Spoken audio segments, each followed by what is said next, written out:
Hello, everybody, and welcome to the stream of chaos. My name is James, and I'm everybody, and welcome to the stream of chaos. RuneQuest. My name is James, and I'm in Glorantha, of which I have the book right here. This is the third episode in our new season of A New Hero, where we try to explain all of the useful tricks, tools, and mechanics that you can use to play RuneQuest and give you an example of what the game looks like in action.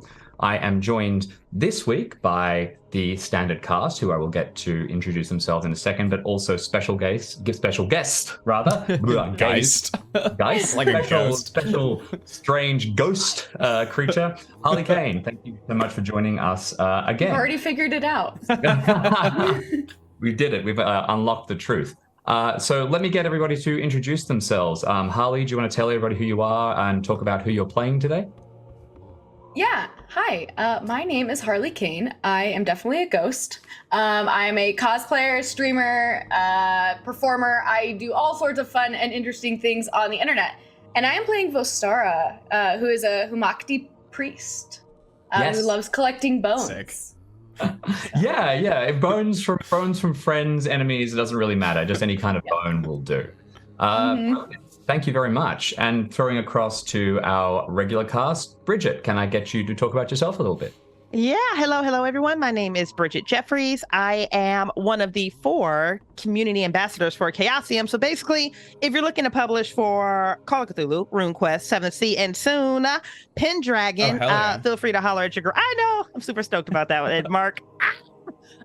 Feel free to holler at your girl. I can get you plugged in with resources, tools, encouragement, accountability, mollycoddling, whatever it is you really need. And you can contact me at Bridget, that is a bridge that you walk across with 2 T's, at chaosium.com. And tonight, I am playing Iratia, daughter of Hildalder Stone Sister, a warrior of Orlanth who is feeling really dumb, really anxious, really heartbroken, and of course, very angry about her current situation.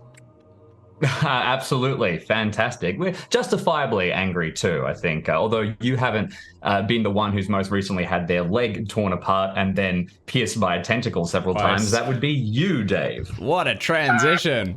I can't wait for the week when Bridget's introduction is like, Iratia is feeling zen. Iratia is having a good time. Everything's gravy. G'day, my name is Dave. I also work with Chaosium, and I am our keeper over on our Call of Cthulhu stream, where we play the Two-Headed Serpent each week. So if you're interested in a little horror action, you can come find us there.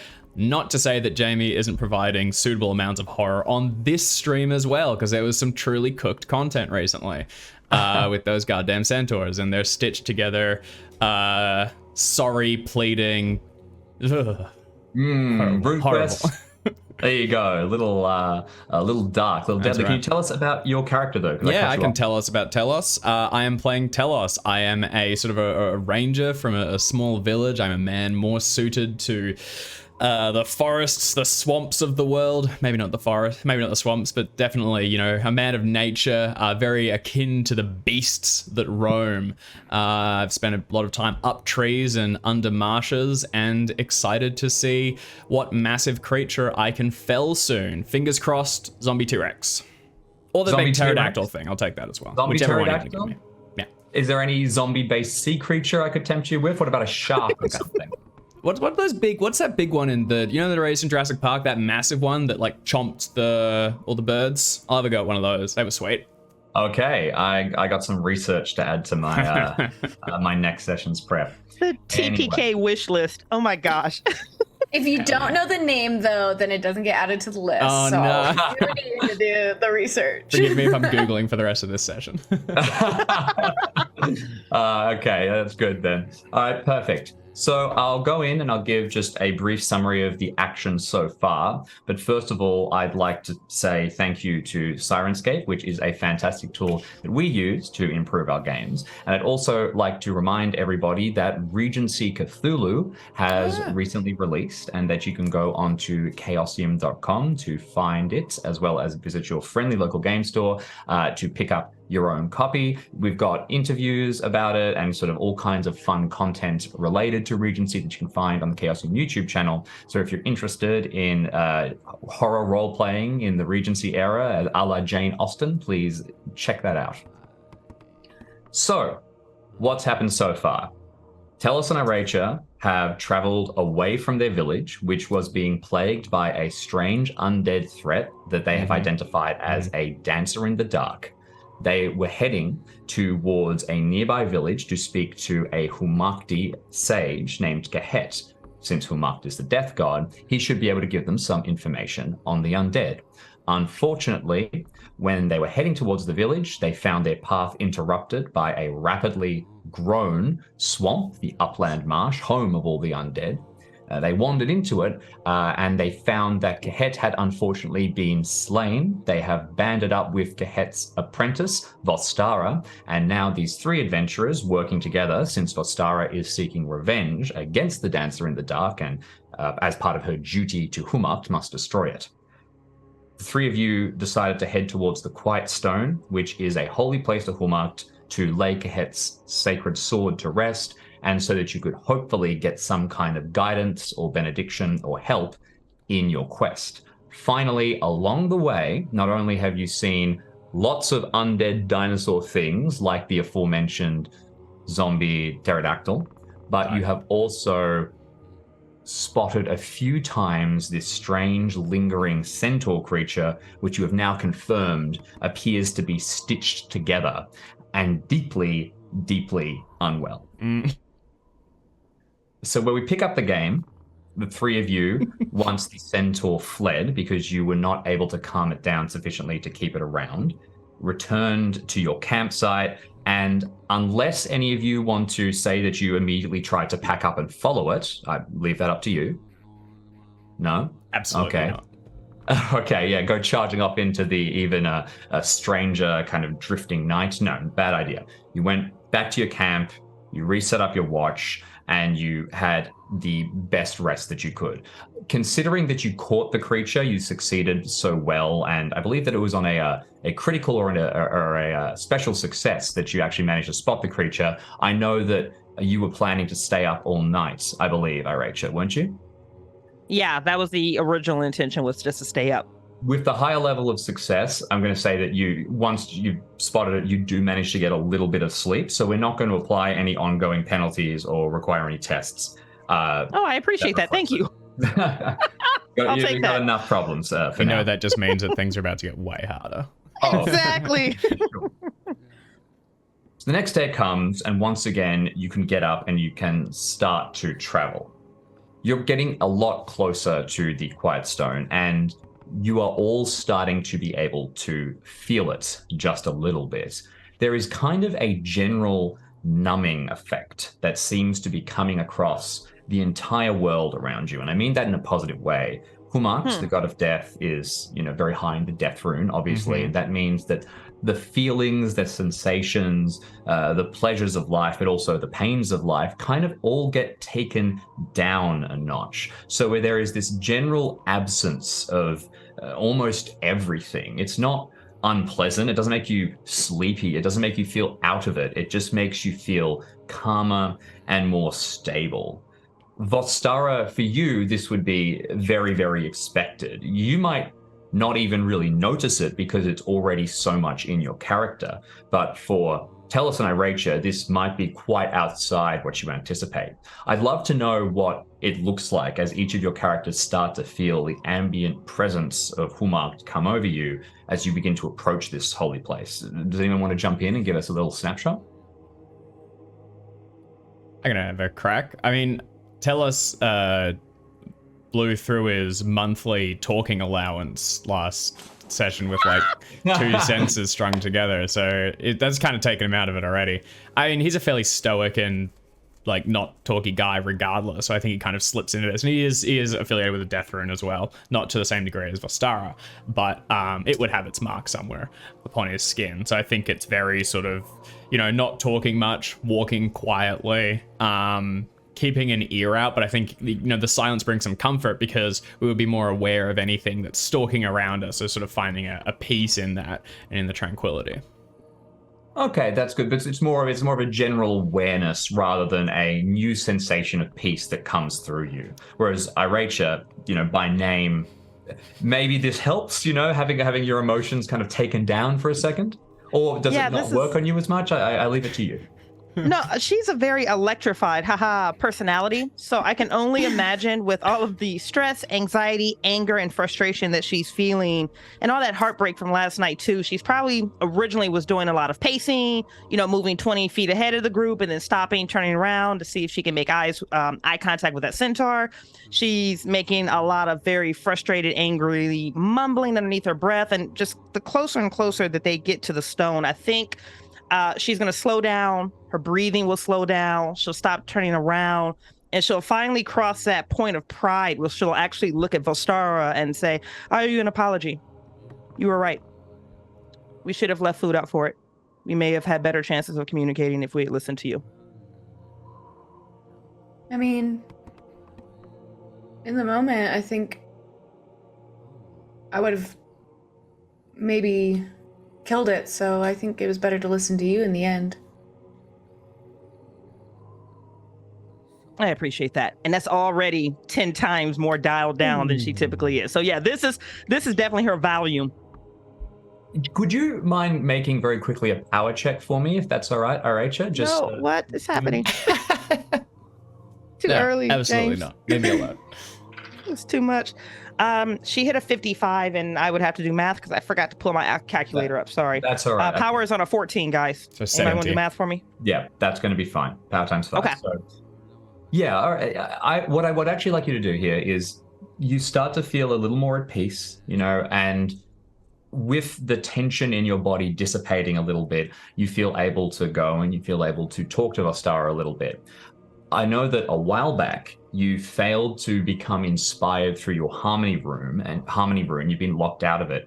Given this past power check, I think you can reactivate your harmony rune at this point. So you can reduce you can get rid of all the reductions associated with it, and you will not need to pass the usual meditation. We will effectively say that through being able to walk through this area and have that experience, you are re-given access to that rune. Listen, we both rock with Humakti at this point. So Vostara, I'd love to hear from you. This might be a little different considering this is literally your god, and this is kind of the purpose that you carry forward. Or does it, double down? Do you become more of yourself, or is it not really noticeable? What happens? I think most of the time, generally it wouldn't be very noticeable, but I think this time that even though, her culture really is centered around death and the beauty that is found in that having her mentor having just died, she probably feels a lot more anxious about it and uneasy about death, probably fighting a lot of those feelings quietly, and so she probably notices the peace right now because she has not been feeling quite peaceful about death lately. That's great. It's a welcome refocusing of your purpose. And, you were a apprentice priest of Humakti, and you're kind of, the duty has been thrown on you perhaps before you're ready. But with this refocusing, you start to feel yourself more, acutely connected to Humakti as you go. Mm-hmm. One other thing that I want to go through as you travel, and that is the constant presence of this swooping great beast that continues to do passes overhead. Last time, Telos, you scaled up a tree and you tried to get a good look at the thing and you failed. Now that we're at the top of a new session, you can reattempt that check if you would like. And this would be the idea that at one point when you're traveling through the fog and trying to spot it, you're going to scale up another tree, you're going to try and get a good sight at it. I leave it up to you. But what we'll say is that you're kind of going to get one test to the session. So if you want to hold for the time being and just say, look, we want to just blast towards the Quiet Stone for now, we'll leave it at that. I think, how close is it coming to us? Is it at one point I would see an opportunity? Is it's so as we're walking along, we're going through this fetid marsh. It's very quiet here. Sort of a silent, and then I get the impression that looking down at the ripples flowing from our feet, suddenly realizing there was a push of almost a wave going through that as this thing is swooping down just above tree line nearby us, enough to send a ripple through the leaves and through the water below. If it's getting close enough, what I'd like to do is, I think we're in a very a quiet, almost sort of zen-like state. And I think realizing that this is an opportunity to catch this threat and identify it, Telos is going to crouch down, run his fingers along his shins, and I'm going to cast mobility on myself, which doubles my speed, and suddenly like burst off, breaking the silence, and rush one of the trees and try and climb up it in time to get an eye line on this flippin' thing that's been chasing around after us for so long. That's so dope. I absolutely love that. And yes, for reference, it is making passes over you perhaps somewhere between once every 2 hours and half an hour. It tends to be pretty inconsistent. Make a power check to see if you can get the mobility off. So my power is 12, so that's 60. Rolling under that, 25. That is a success.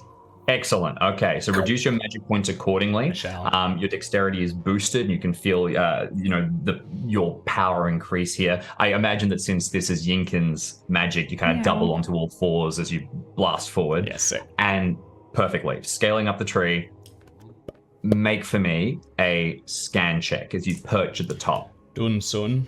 I'd say cat-like, but that's obvious. So the old scan is 45. Let's see if I can give myself a bonus here. If you could augment this with Beast, I would be totally happy to. At this point, Could I augment this with Death, given the area we're in and the sort of the silence around it? Yeah, Maybe this 100%. thing's killing the vibe, and so I'm gonna kill it.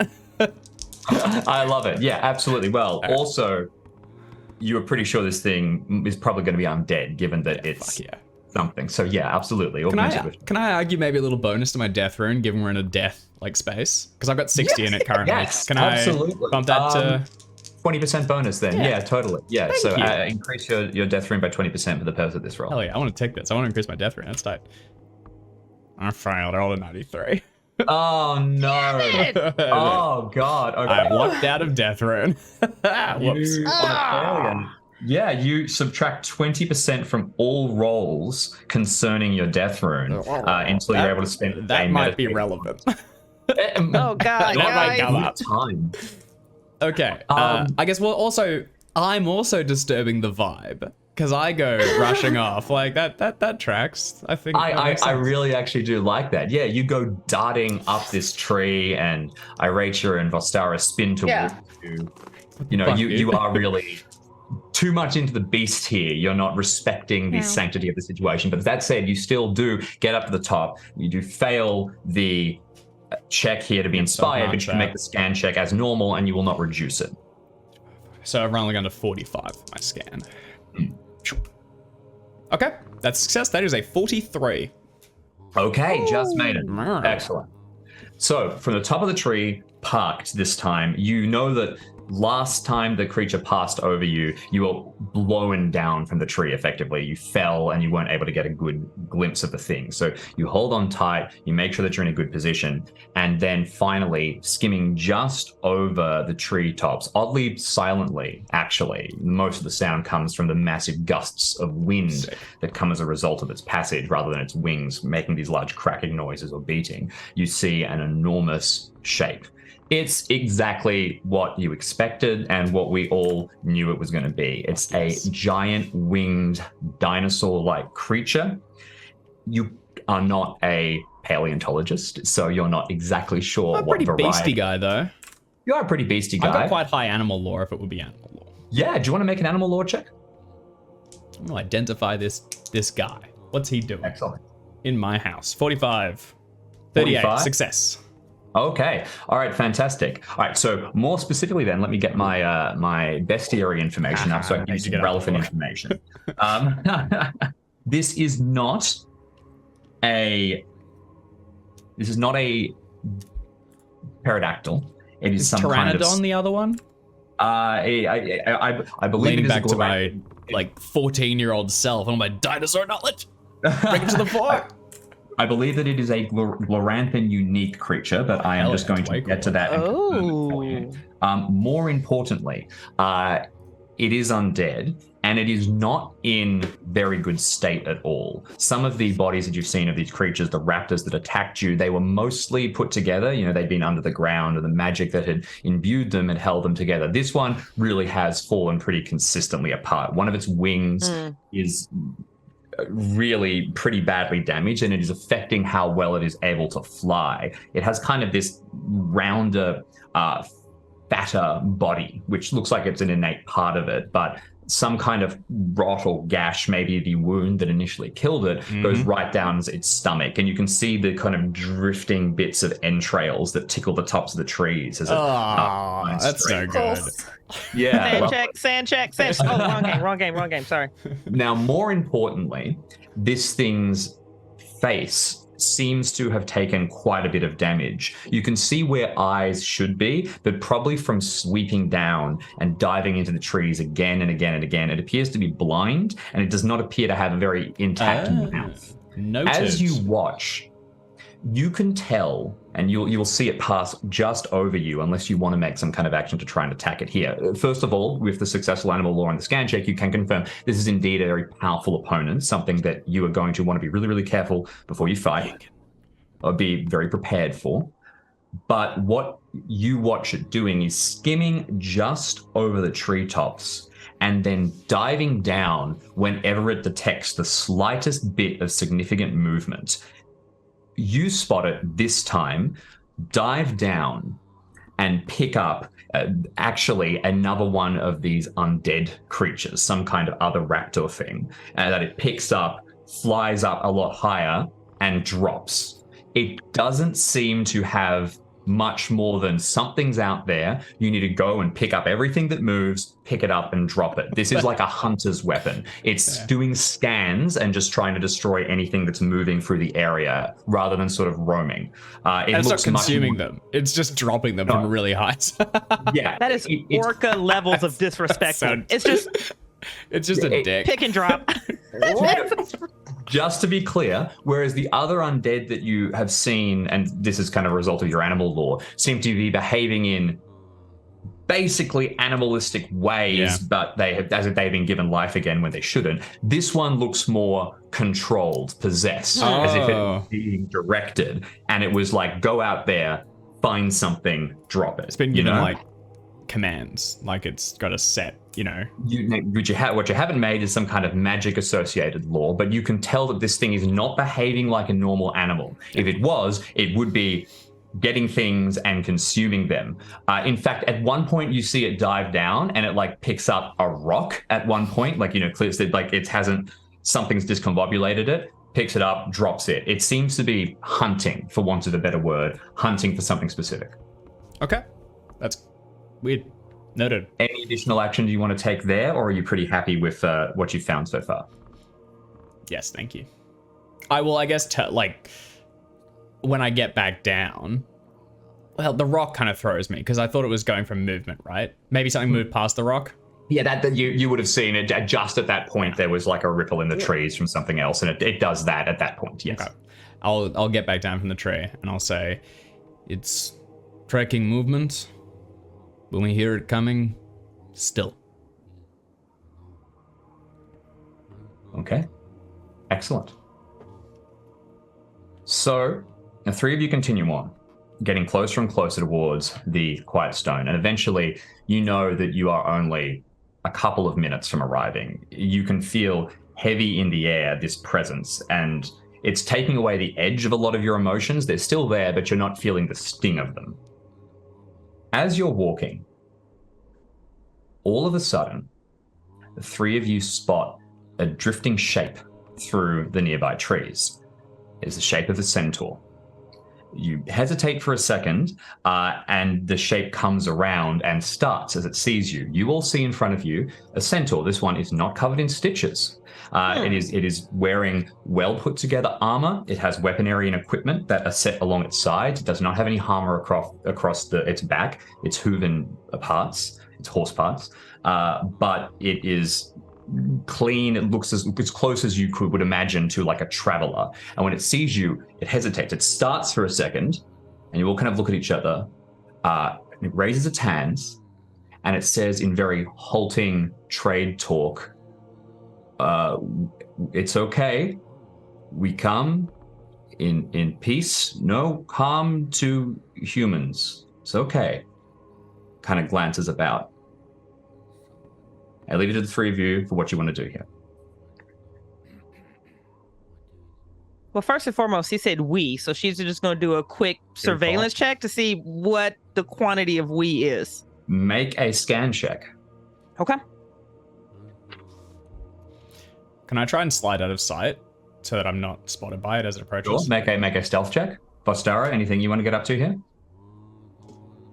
I'm just gonna. Yeah, I guess. Is it in front of the altar? You guys haven't quite reached the altar yet, so you're just We think we're shy close, of right? the We're in temple. the region. You're on the outskirts. You are not. You wouldn't be in the quiet stone itself yet. Think of it as like you're on the city block that has a church in it, but you haven't reached the church yet. You're around the corner. And is it normal to have just like non-undead creatures just chilling? Okay. No, centaurs are a pretty unique kind of creature. Yeah, Humakti centaur. It'd be weird for them to be here, but more important, is deep in the upland marsh, you wouldn't like if you when your cults, the Humakti worshippers, came here. You came in a big pack, defended because you knew you could be attacked. Set yourselves in and would do your worship and leave. So it's kind of weird to see anyone here. And is there more than one of you? I'm gonna ask. It starts to nod, but first of all, let's go back. So you had a fail on your scan check, unfortunately, Aracha. You look around, you can't see any other shapes. Tell us, how did you go? I passed it. Success. All right, you were able to duck immediately out of sight, back behind. I just mean it's all kind of like shadowed, and so I imagine I just sort of pause and stand very still and just slink down a little bit. So he would the eyes would pass right over me where I'm fresh amongst the reeds. I'll let you know. You're pretty sure he didn't notice you in the first place with that check. Like you were able to sort of draw out of sight. I am going to very slowly start pulling off the bow and stringing it as this is happening and getting ready to fucking shoot this thing in the face. Noted. Would you like yourself to be visible to your allies? Yeah, I'll let them know. They know what I'm doing. Okay, perfect. You can see the Tellus is starting to get ready.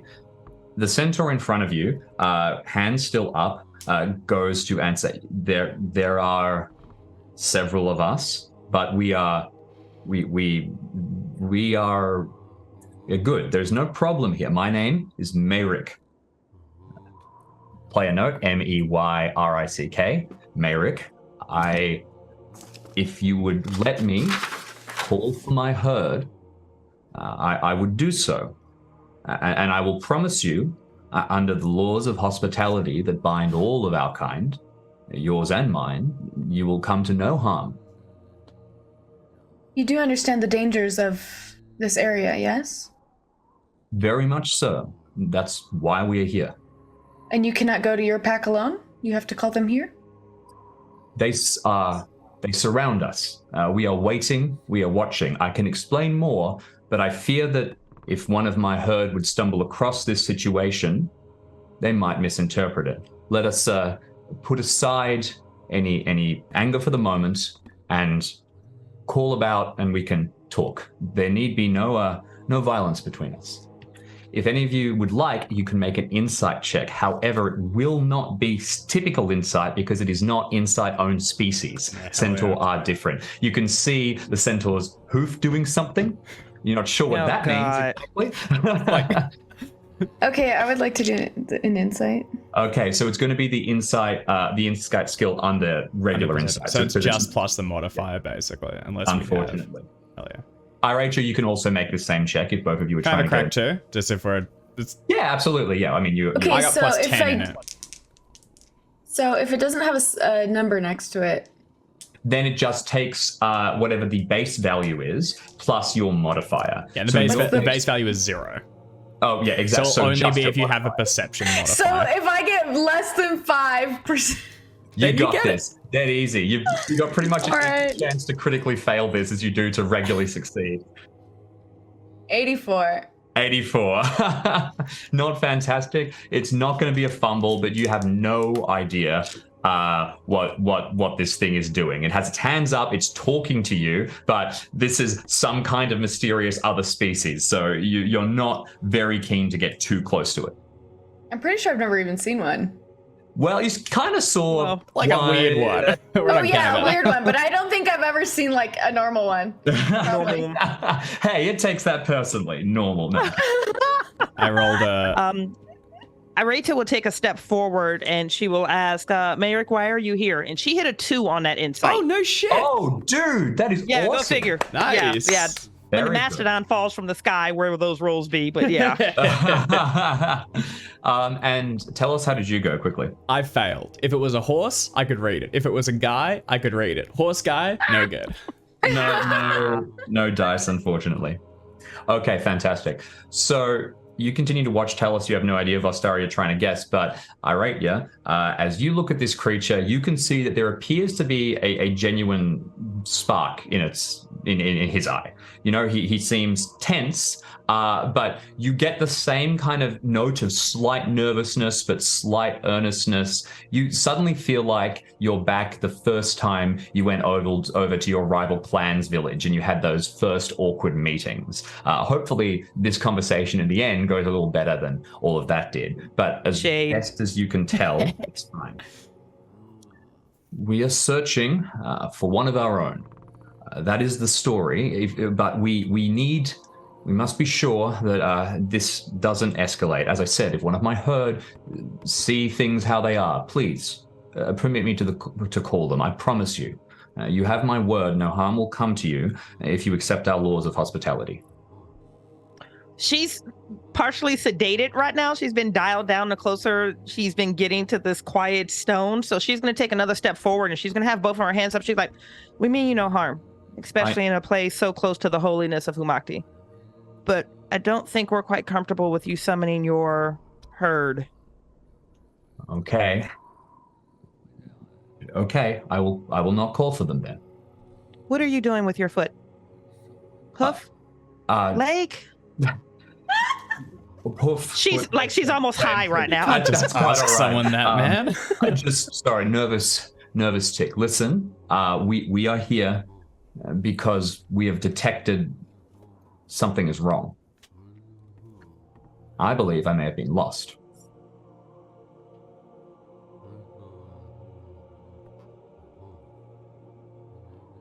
Think you're lost?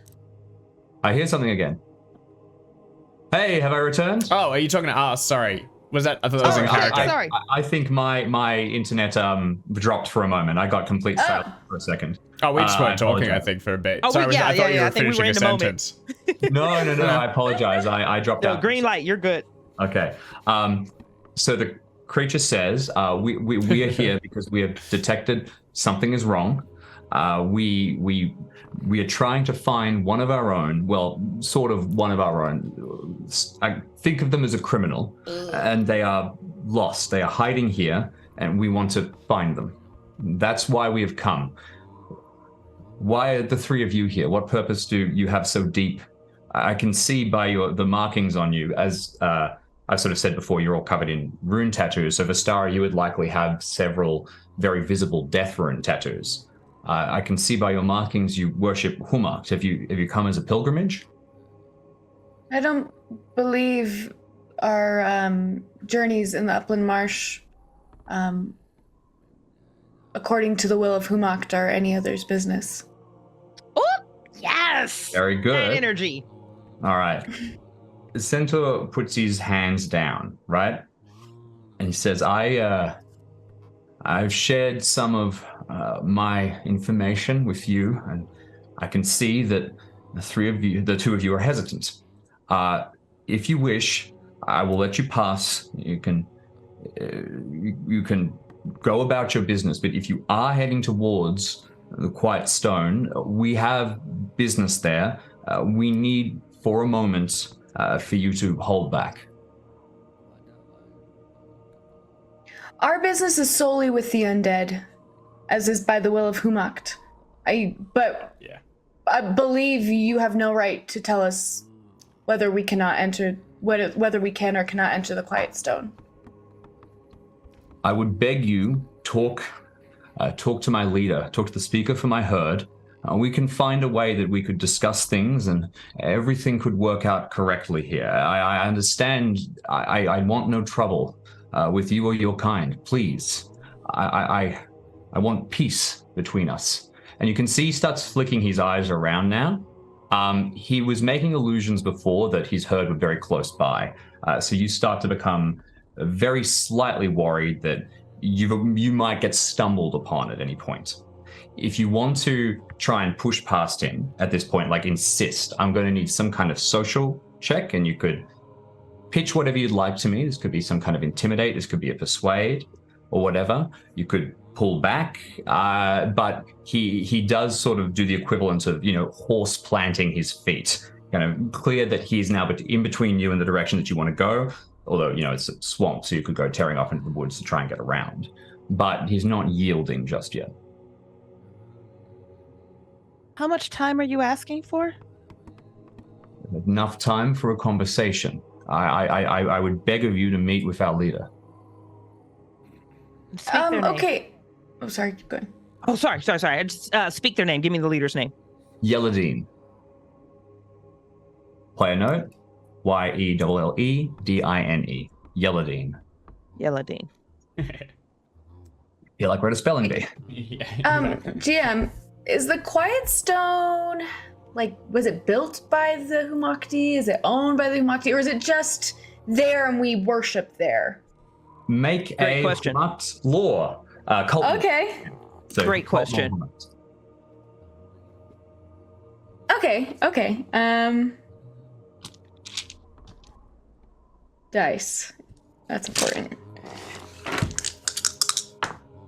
Okay, so it was a 70, and I got a 56. Nice. Oh, Nice. okay, fantastic. Nope. So you are well and truly Successful, aware. yeah. Yep.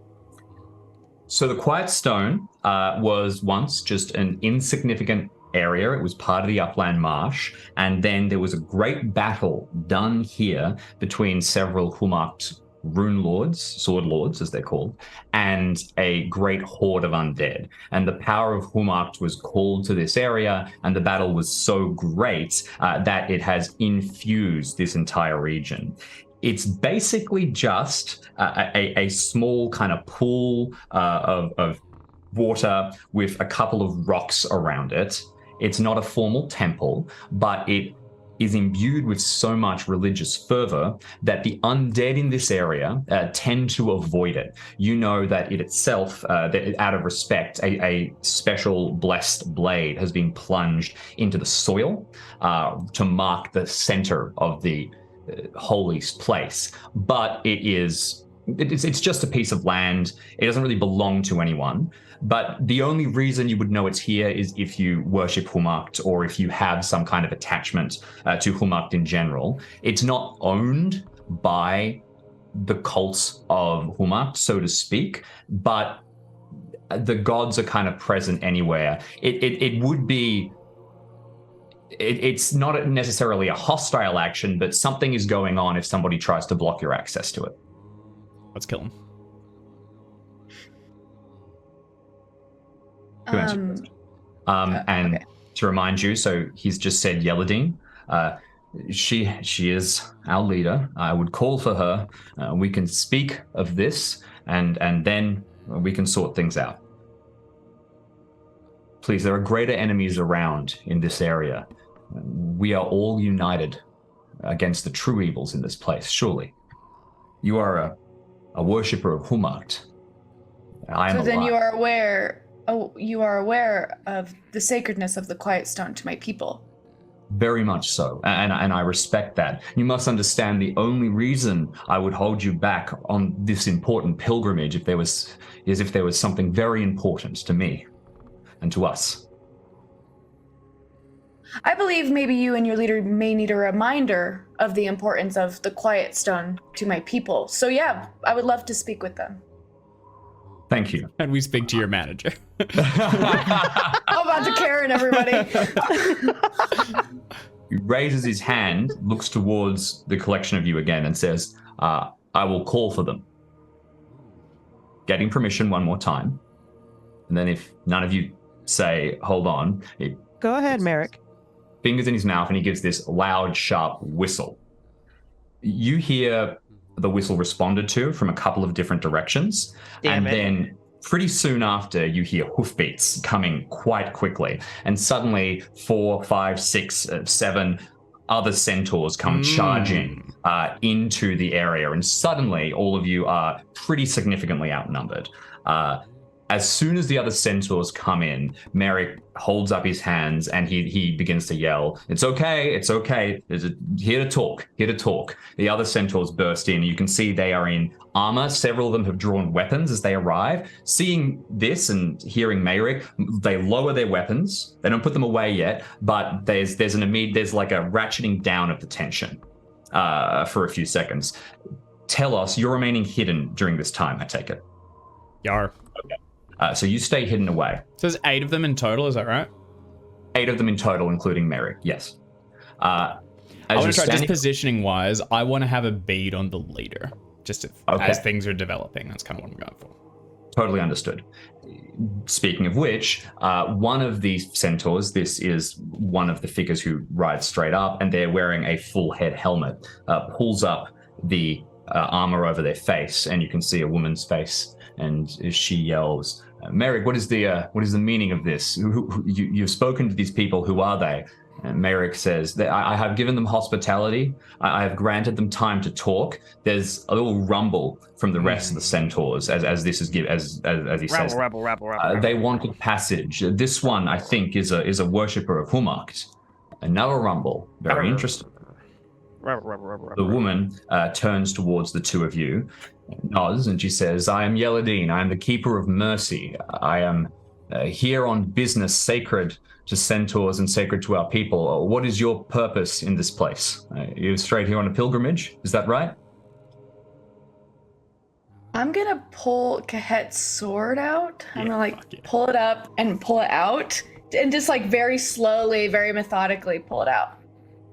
And kind of and then just but very gingerly hold it in my hands afterwards. My name is Vostara. I'm an apprentice priest to Kahet, worshipper of Humakti. And unfortunately, my mentor was killed here in this marsh a few days ago. The Quiet Stone is sacred to my people.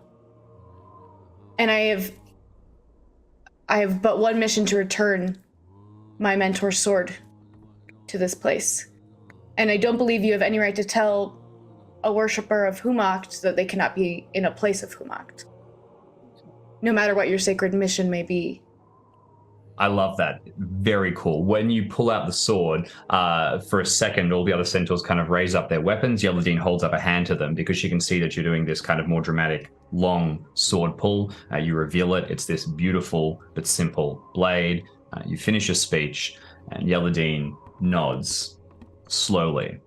She says, "I'm sorry for the loss of your mentor. Truly I am. It's a terrible thing. I hope you find comfort in the fact that he is restored to the arms of your God." You're right.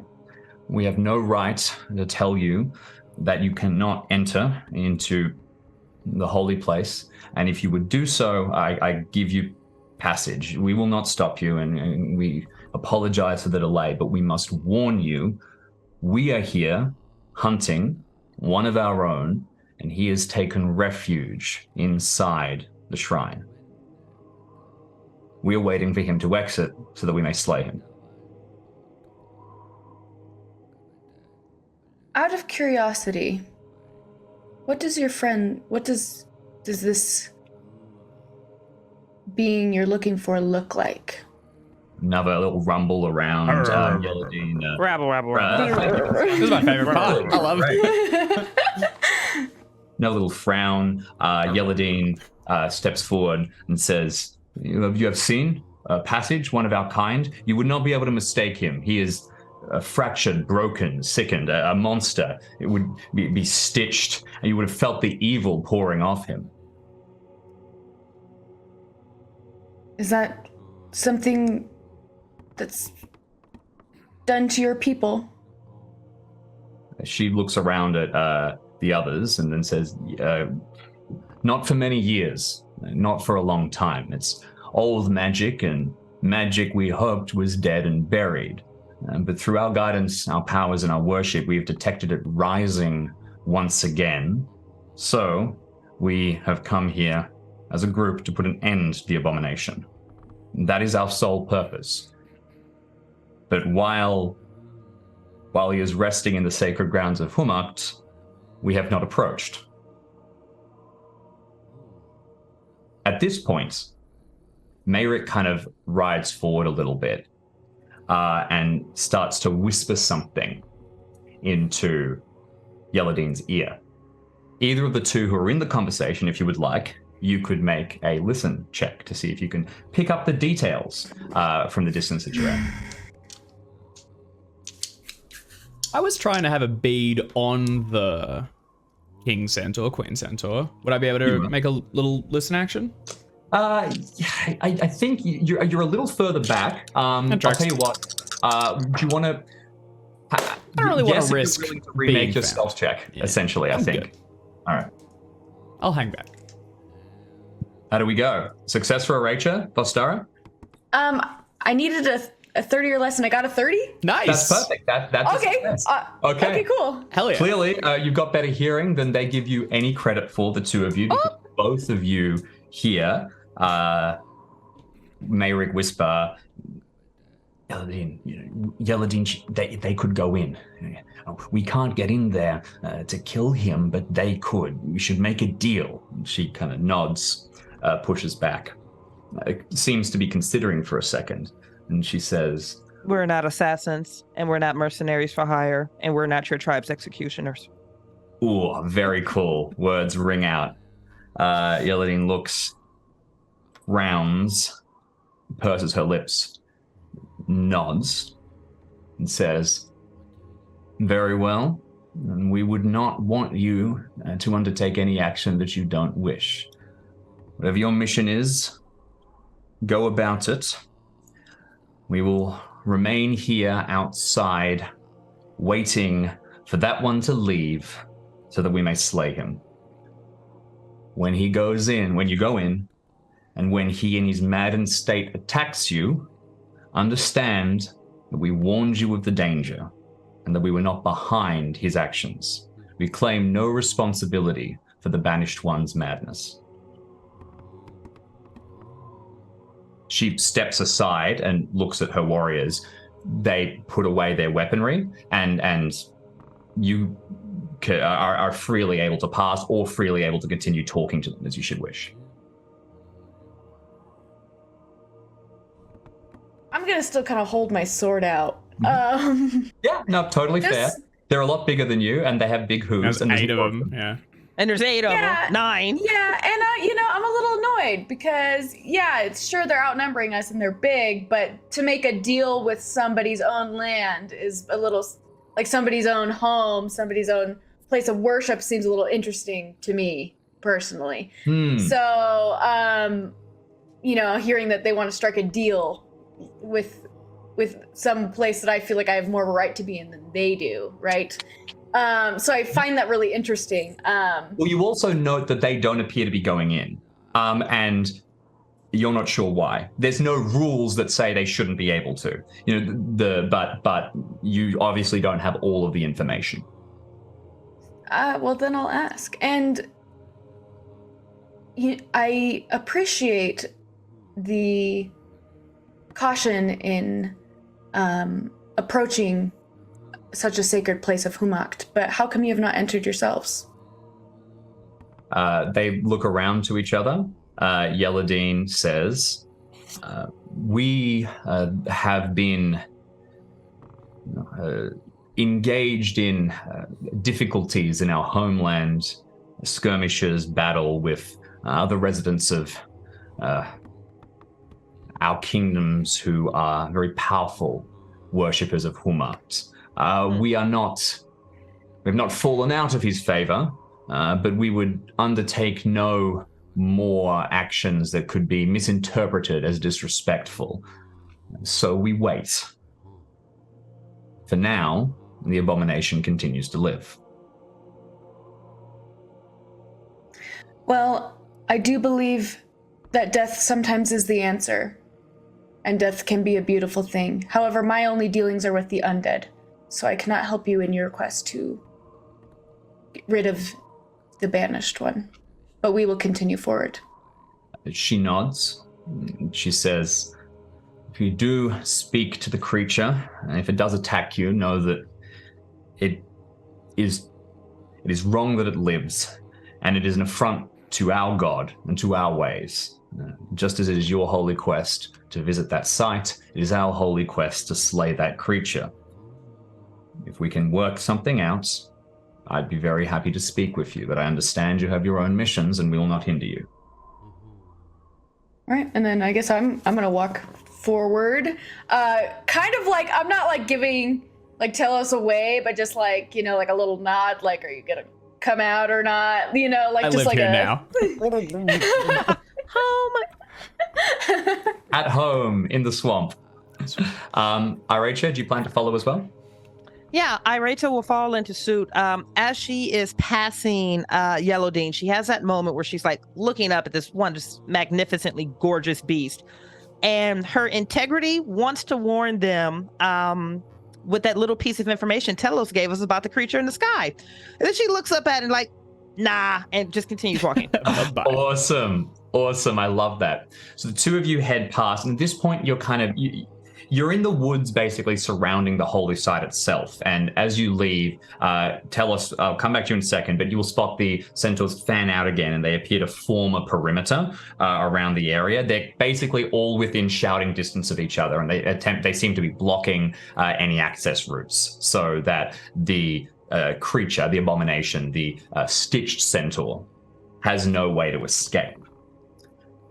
As the two of you continue walking forward, you will come over a couple of hills, and then you will emerge in this eerily quiet, plain, little patch of land with a few ponds and a sword stabbed into the ground. But before we get to that, tell us, what do you plan to do? So I think I'm kind of stuck where I am for the moment until they leave. So I think I will wait here until they begin to fan out, as you said. If there's any chance that they want to like stand around and talk about schemes, that'd be great. I do have some beast speech, so if they're talking in like if they immediately go, oh, those guys suck, let's kill them, I might hear that. Otherwise, my intent though is to wait until they fan out, and then I'm actually going to cast silence on myself, so that I can move like through the water without like there'll be the ripples going forth, but no sound from my passage, and I'll creep right through their ranks to return to the others. So we expertly well prepared. Make your power check for being able to cast silence. And you are absolutely right. They wait until just enough time that there's not immediate earshot, and then they turn to each other and they start talking in beast speech. And you can understand it because you're a worshipper of Yinkin. So if there's ever been skills that were more suitable for the situation, it's perfect. But they start talking, and they're saying, he'll attack, right? As soon as they get in there, he's going to go mad and he's going to attack them. He should. He's driven to distraction. I can't imagine that he'll stop. And she says, "This is Yellowdean." That is says, "This is a disruption. We couldn't anticipate this. There's a risk he tries to poison their mind or something, or perhaps they'll have some misguided sense of pity against him. We must be careful. Don't let them cause a distraction. Don't let them try and slip him out. I'm sure they're going to try and solve the problem behind all of this, and we don't want anything to do with that. We just want the abomination."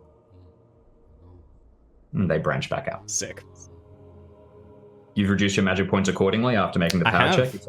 Perfect. Okay, so you'll be able to slip past and join the others. Is there any brief conversation the three of you want to have before you head into the temple, the holy area itself? I will just say, as I emerge silently from the reeds. Oh, just kidding. There's more to this than they're letting on. The abomination is intelligent, and we heard it the other day as well. We should speak with it first. You don't think it should die? I think we should understand why it should be killed first. It looks like it's in pain. Then it might be in mercy. I guess we'll see. They said it's dripping with evil and villainy.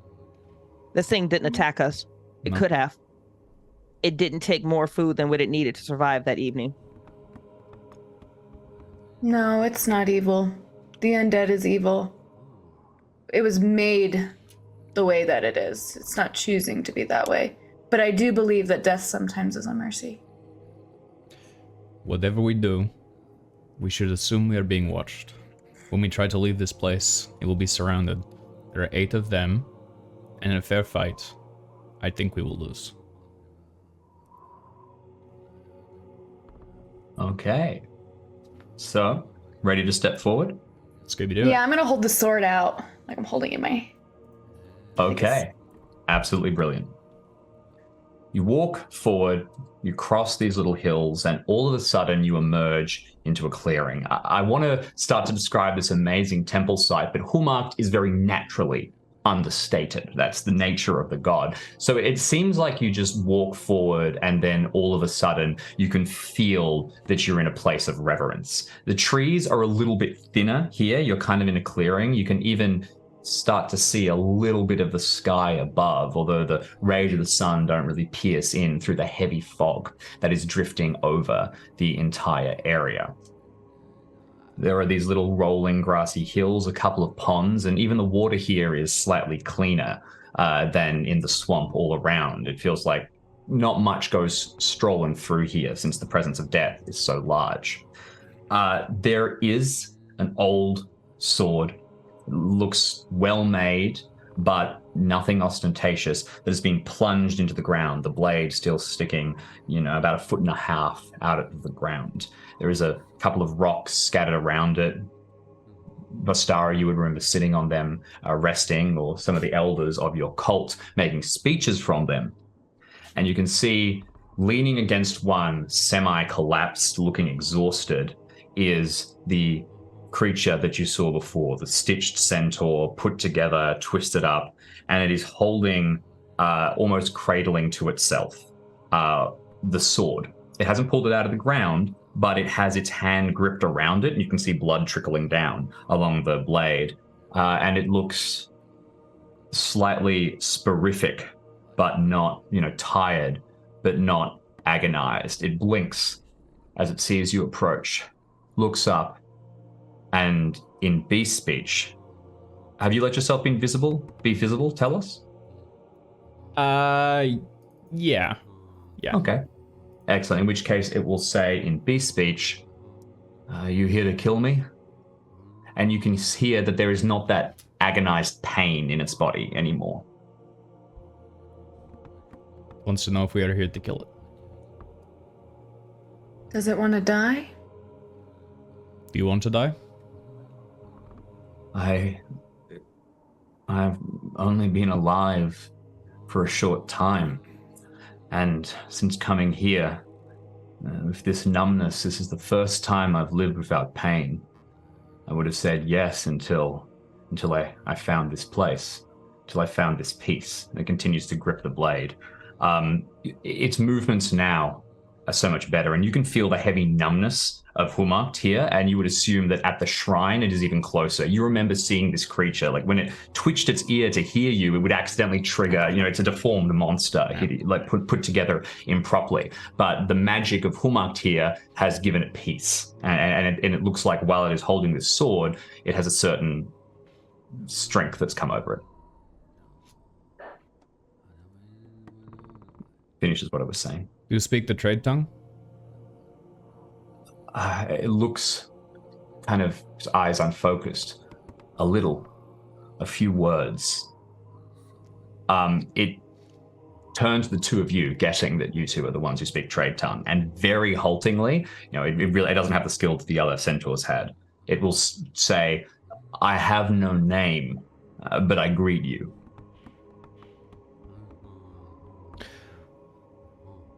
Humakti has offered this creature some peace, taken some of its pain. Vastara, to tell the truth, I think this is your duty. It has done no wrong here. Do you mind speaking to them in beast speech so that our understanding may be clear for me, Telos? Yes. Okay. I see that Humakti has given you peace, but do you understand what Humakti ultimately is? Yes? I'll translate. Translate. The god, or one of the great gods, god of death. Yes, I understand. I felt a calling. I could hear the silence from the moment I was born or created. I'm not sure what you would say. I could hear this place, and it called me here. My whole life I've wanted to reach where I am now, and it feels like only now am I truly alive. And you know you'll never feel this way anywhere else. Looks to the blade, looks back. Do I have to leave? Maybe I can find this magic somewhere else. Maybe I can. You're a priest, are you not? Would you teach me? Would you teach me to worship him? I'm like, oh, that's a good thought.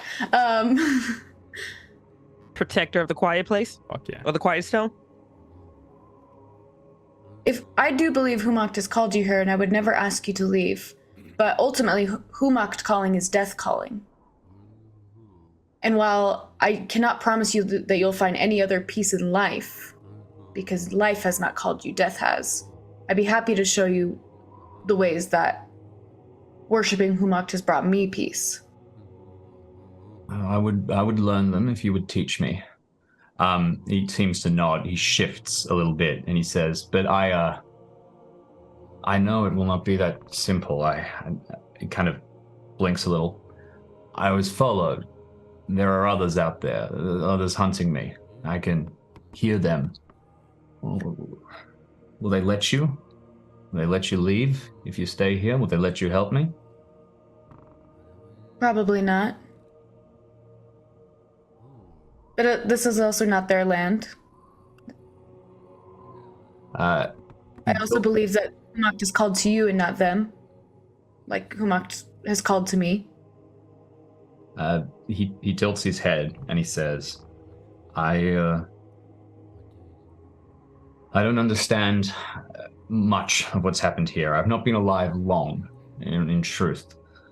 So the decisions that get made here, many of them will need to be made by you. If you plan to teach me, if you want to let me live, then as a guardian, as a mentor of mine, you must decide the future here. He shakes his head and he says, I foresee a complicated choice in your future. He continues holding this, and he seems very relaxed at this point. You know, you're standing around. He is kind of in the spot where you would want to lay the blade to rest. Basically, you just kind of just move over a little bit. But can you just like left a little bit? Is there any way to like ask or like feel if I can, feel if this is something that Humakti would want? Like. Yeah, like call upon him or something like that. I don't know. I was raised Christian. I'm like, is there a prayer or something? Absolutely. You can either make a cult lore Humakti check, or you can make a worship Humakti check. Actually, you'll go for a cult lore for knowledge, I think, more. And you're in a holy place. You can add 20% to this. Dope. Okay, 20% to the lore check. Yeah, that's right. So add 20%. Okay. Ooh, okay. As Vostar is pondering, can I ask the centaur, who created you and how long ago? Maybe a week, 2 weeks ago, I was created by the woman in the tower, deeper inside the marsh, back the way I came. She's making many other experiments, other creatures much like me, that I did not take to the experiments. I don't understand why, but it didn't work. The others, are they centaurs? I was the only centaur. I was the only one that looks down again. Perhaps it is something to do with the gods of the centaurs and the power that was granted to them, but it didn't take for me. How did you go on your roll? So with the 20% added, I needed under a 90, and I got a 68. Nice. Okay, perfect. An excellent success then. So this is kind of a little bit of a Gordian knot situation. There's a few complexities here. So first of all, if somebody comes in time of need, gets to the Humakti temple and says, "Teach me, please. I'm desperate." There is a hell yeah, absolutely, come in. Yeah, Doors yeah. open, worship Humakti. Now, there's also a couple of other things. As you said, there is a death is peace kind of aspect to this. You start getting like conflicting dogma basically landing through your head. The teachings of this person, the teachings of Ket, the teachings of in the Song of the Ancient Ways. You're trying to like go through all the different interpretations, and unfortunately, it just comes down to there's going to be a choice in the moment. What do you think is right? There is an argument to be made for the ultimate piece of Humakti that should be brought to this creature is for it to die. Right. There is also an argument that, you should train it, or you should allow it to, just give it food so it can stay here, or you can formally initiate it or something like that. But that could cause some real problems with the centaurs outside. It's one thing to have gone in and to do your ritual. It's one thing to impart the power of your god and potentially give food and supplies to the creature that they're hunting. That's a little more active. You're not necessarily, unless you do something spectacularly obviously strange, you're not going to stumble wrong here. But this is the nature of the attachments to the gods. And what does the myth of Humakti and your relationship with the god of death mean to you? It's up to you how to interpret this.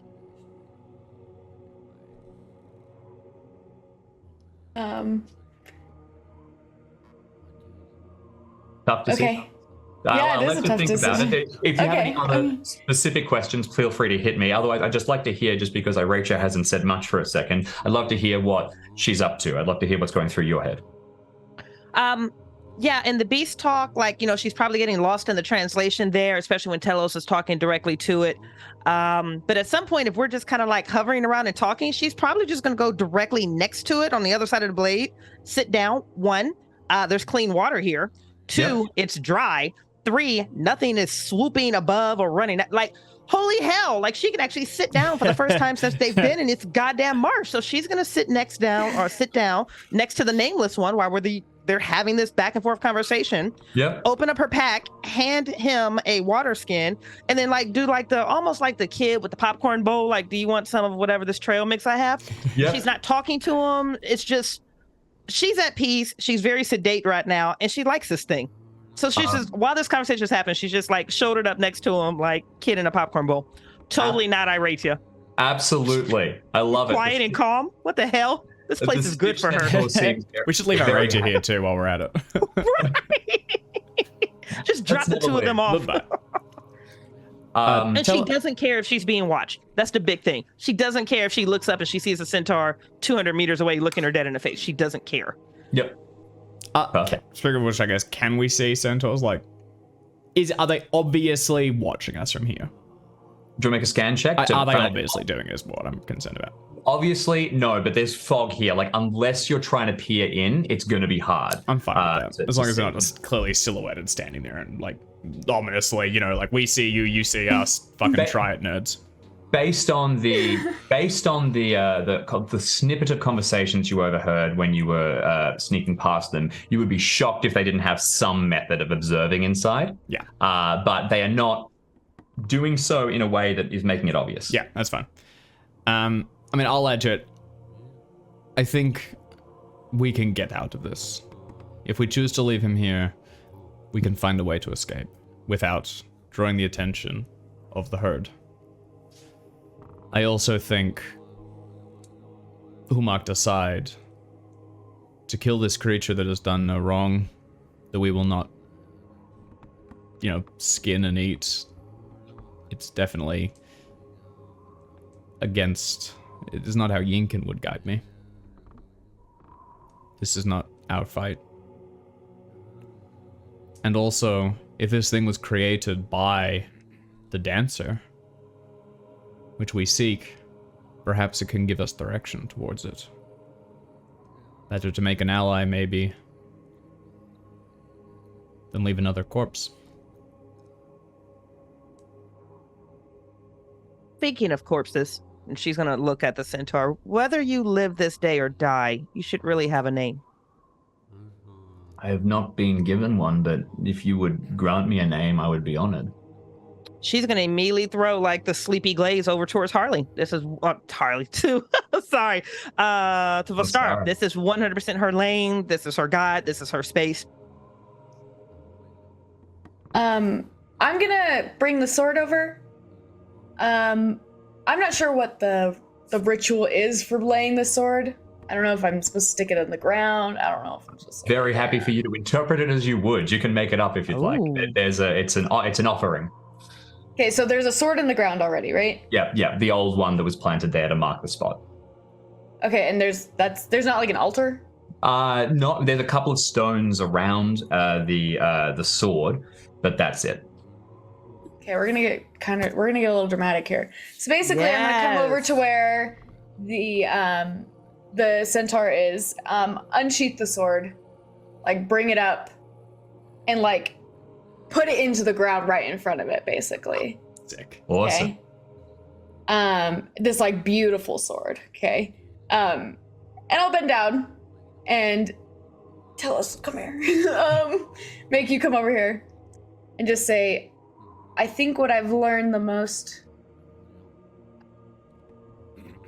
in my pursuit of being a priest of Humakti, is that life is what makes death beautiful. I love that. And you should be allowed to experience that. Fuck yeah. However, I will say that if it does not work and what I teach you does not bring you peace, that death may be your best option. I cannot guarantee you it will bring you peace. Because as far as I know, death is what brings the ultimate peace. Excellent. But you should be allowed to live first. That's what I'll say. So fucking good. The centaur nods a few times, and then you can feel the sort of magic, the innate magic of the world coming off Vostara, powerfully. And the centaur nods a few times, listening carefully, and then letting go with one hand of the sword as if guided by a divine kind of grace. It reaches out, and you can see as soon as it lets go of the sword, it starts to kind of again, but it reaches out and it touches the other blade, the one that is not embedded in the ground, that is to say a freely moving blade. And when its hands close around the handle, you can see once again that peace come over it, and it picks up the sword and puts it into, like, just sort of holds it, and it is able to sit back up, move away from the blade that is on the ground. And you came here to commit the sword to this area, but you seem to have found a general purpose for it. Can I also get you to make a death rune roll, please, Harley, if that's all right? That's so tight. Only because you asked so nicely. Oh, thank you. Great. 10. 10. Nice. That's fantastic. What's That'll be your a what's your special death rune? success. 85. Oh, Yep. fuck yeah, that's nice. That's a special. Pulls himself up, looks towards you. You immediately feel a great peace come over you. There is no apparition of your ancestors, or of the Kahet doesn't appear in the mist nodding approvingly, because such a thing would be wrong. Kahet is dead, and the truest death really comes to worshippers of Humakti. In fact, they cannot benefit from resurrection magic because it is part of their cult. Yes, once they die. No Jedi Force ghosts. Exactly. Not today. But you in yourself feel, an utter a completion of this arc, and that tension that had been lingering with you, that fear a little bit, you feel it melt away as your connection to Humakti deepens. If you had expended any rune points, I would say absolutely they would get restored. But I think that, hell, you're here as a special guest. You're in a holy place of Humakti, and I think it's only appropriate. Why don't you add an extra rune point to your character sheet? And it represents your greater devotion to Humakti that comes as a result. So you can bring your rune points from a base of 3, which is the default for beginning characters, up to 4. And you've not made a power sacrifice for this. So it's a larger benefit. Nice. Although that said, it doesn't appear that the sword is necessarily going to rest here. The centaur takes Kahet's former blade and holds it against him, and as I said, he's able to move now. He nods a few times and he says, "I thank you. He looks up to you, Telos, to try and translate. I can, if I'm able to get out of here, I can take you to the tower. I can show you where she was, if that is your objective. But I do not know if they will let me leave. I do not know if they will do that. Otherwise, my directions, I don't know if they will be of any real benefit to you. I was maddened when I was leaving. I can only vaguely point you in one direction. That's the best I can do." Turns back to you, Vostara, and says, "I understand that you might not be able to give me a lasting peace. I don't know the details of Humakti yet. I would only ask that if you do decide that I have to die, let me do so with this blade in my hand and grant me the honor of a duel." And that would be also a very Humakti thing to say, a very honorable thing. I'll nod. Okay. He nods, and suddenly kind of amazed by this thing, he's going to stand, and he starts to kind of walk around in circles, just sort of stretching his legs, and he's still holding the blade in his hand, kind of moving it about. But this is clearly before he was just sort of basically in the fetal position, holding the sword was the only thing that was keeping him safe. And now suddenly he's moving about again, and you can see he's still pretty deformed, right? The stitches catch, but they don't appear to be causing him extended trouble as he's able to walk about. The three of you have a couple of seconds to talk to each other if you would like at this stage. I will remind you, you do at this point, you have armed the betrayer. Previously the abomination had no weapons and was trapped. Now he has the holy blade of Humakti. So not great. So we need to figure out a name. I think also he should not come with us. If he is to be a I don't know how we're guardian, gonna get out. then he should stay here, protect the stone from the undead that are roaming the area. Let that be his charge. And let him find connection to Humakti through it. I can, from his stitching, I think I can find the tower, and from his direction. I think also, Irachia, through your connection to Orlanth, we can find the distraction we need to leave. A loud noise, sudden movement, the creature will return, and the centaurs will be driven away, and in the madness, we can make our way beyond. I do not think they will come up here, as long as Humakti is present. And if they choose to fight him 8-1, then I am confident that your god will grant him some means to even the odds.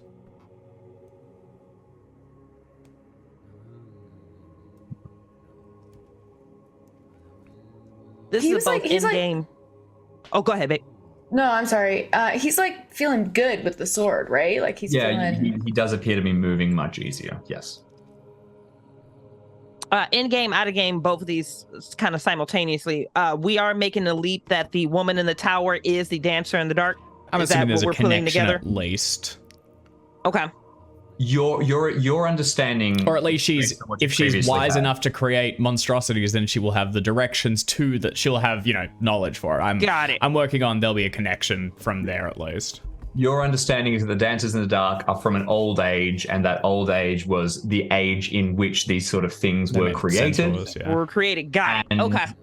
therefore there is a woman that in an old tower that created something like this. Your understanding is to find the dancer in the dark. You should go to the oldest oldest area that you can find. It's all very pointed towards that. Yes, that would be your default assumption. I don't know how much of an ally they can be if they're stuck here, though. I also feel like they may not, and this is totally up to them, but I don't know how willing they would be to stay still now that they feel less pain. Even with the sword, the further they travel from here, the less connection they will have. And to give the centaurs some credit, this thing is created by possibly a great evil. There is an argument it should not roam far, at least not until it has Humakti's guidance and more direction. It is still a child. I'm going to add one more detail, which is that I'm assuming that you're having this conversation, you've reverted back to Hjortling, which would be a language that this thing does not understand. But it can see that there is tension, in the conversation that you're having, and that there's clearly something to be said for. You're in a difficult point. It's mentioned that before. When it sort of walked around a bit, it will return for a moment and say, if I appreciate the gift you have given me, and I anticipate eagerly the gift of a name even more. It means that if I do die, I'll have done so having truly lived, and there will be a memory of me to live on. I understand that the circumstances of my creation might mean that my life needs to be short. I understand that. And if you are going to go back and you are going to stop the evil that is lurking there that created me, if you must kill me, I will do so with my eyes open, but grant me the honor of a duel, as I mentioned. And then I can go peacefully and know that there will be something waiting for me on the other side. Even if it is a final true silence. Walks off. Continues to jog around. Seems very keen to die. It's living in an its life has been perpetual agony in sort of a bizarre creation of but it's more keen to have its RuneQuest is a world where the gods are everything, and this thing is, if you want to get into deep lore, halfway between sort of two gods. Having some clarity put towards it will sort of, in a way, make it real. They're expecting to find some purpose on the other side. I believe that it has purpose here. I see no reason to kill it unless it wishes so. Or unless the priestess of Humakti guides us in a different direction. I recommend that we rest, we solidify the directions the best we can, and we rely on Telus's tracking to get us to the tower. I don't think the centaurs will stop us. They knew we were here on funereal business. We have completed as such. I would agree. Do you believe, how long do you think they'll wait outside? You really think they won't come in here? I believe they think their purpose may be holier than that of Humak's. Truly, I do not know. You can make a cult lore to try and figure that out, Ostara. Okay. 58, and that's, I needed under 70. Okay. Nice. With the blessing of Humakt and some supplies that you leave it in a state of holy fasting, you are sure that this centaur, the Stitch centaur, could last maybe a full year, here planted in deep meditation before it would pass on just from natural causes. That is, if no one came to replenish its supplies. It would be utterly, you would believe, within the scope of their promises to their god, to spend a year of their lives in constant vigil, in waiting for it to die. They will wait. you would be surprised if they would go in. Humakti, the centaurs have their own beliefs, but Humakti also factors into that. And it's not so much they might think that their responsibility to their god is holier, but the penalties for angering Humakti would be great. And like bursting in and offending him, a year of their lives is a much cheaper price to pay.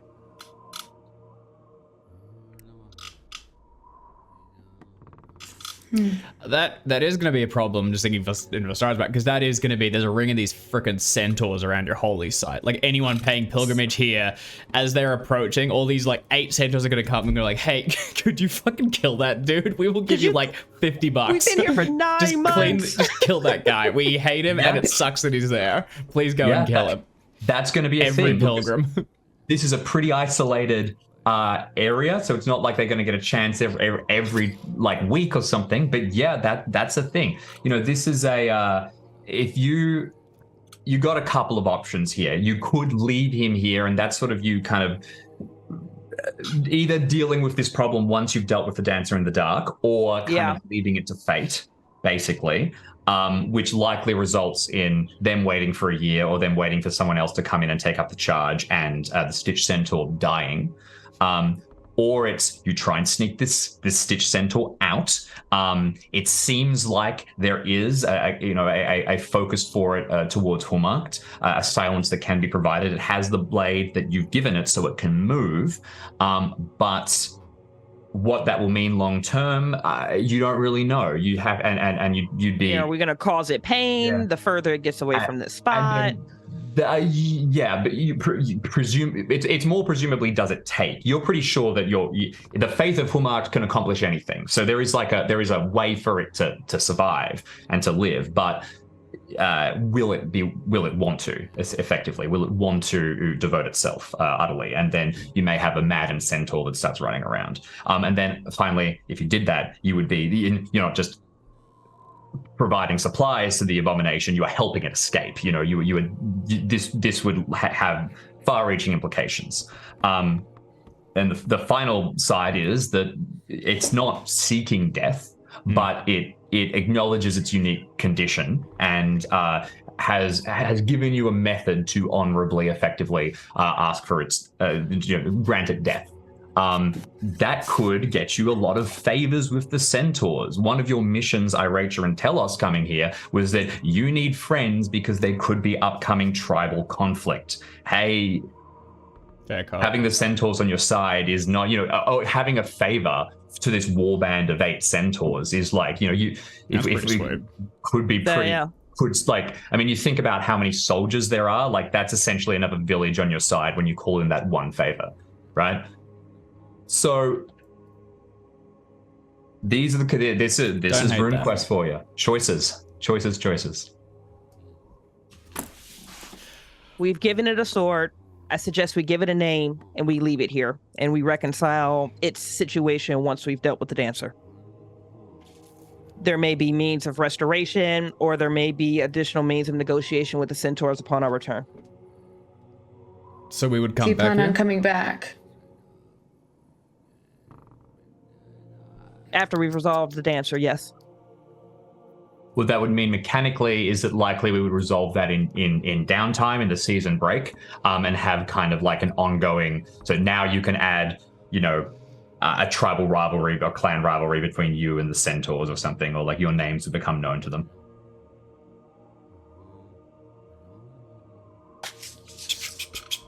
Telos, Vastar, what are your thoughts? And she's like at this point leaning up against the sword. She's got her legs spread open. She's eating through like day 3 of her rations at this point. She is the most relaxed she's been in months. Yeah, she's coming back.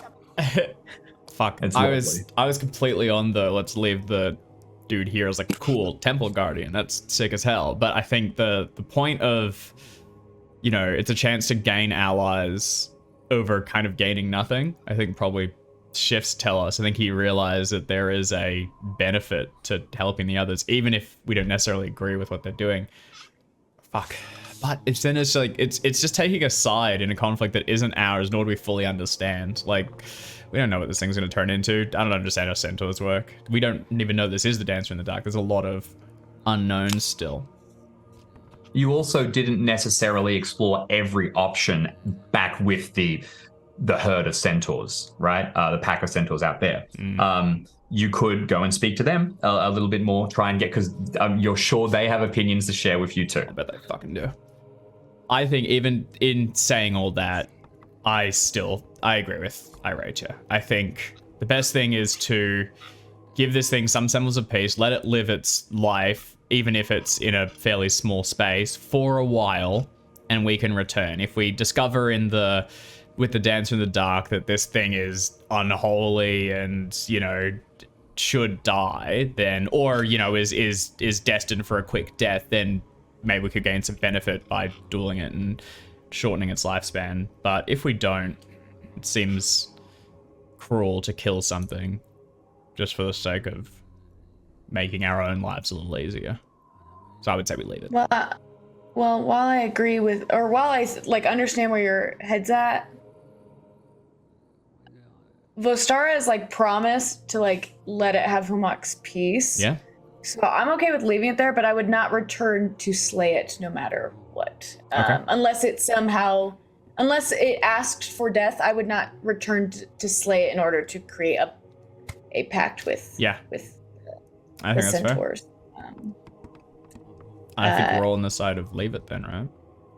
Let it be a guardian. Name it and leave it. Name it and leave it. Name it and leave it. We'll reconcile this on the back end. Yeah. Okay. Fantastic. So, after time, the three of you will stand. The centaur will come over to you. You can have a soft conversation and explain what your plans are. Of course, there remains the matter of a name. Vostara, this thing has come under your protection to a certain amount. You only a short time ago were a mentee, of Kahet, and now suddenly you find yourself teaching another creature. I think the fate, the responsibility of naming this thing falls to you. It's totally not what I've been doing over here. Looking at names. I'm syllable trying to think of something cool,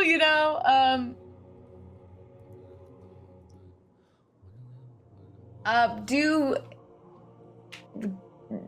the Humakti name swords? Oh. Sorry, can you hit me with that one more time, just so I can? Yeah. Do the Humakti name swords? There have definitely been ones that have. Some don't, because it's no type of ostentation is appropriate. But then others, yes, they but absolutely how cool do. is it if we do? Yeah. Sure. So absolutely. Okay. I'm gonna say Kahet's sword has a name. And the name is Veer. And that's what the connection between the centaur and the sword, I'll grant the name Veer to the centaur. V-I-R, Veer. V-I-R, Veer. I love that. Oh, I love it so much. Would you like to give them an epitaph, or will you leave them without one? So do you want them to be Veer the Stitched or something, or Quiet Guard, Quiet something is cool because this is Quiet Stone. Veer the Silent? Ooh, that's cool.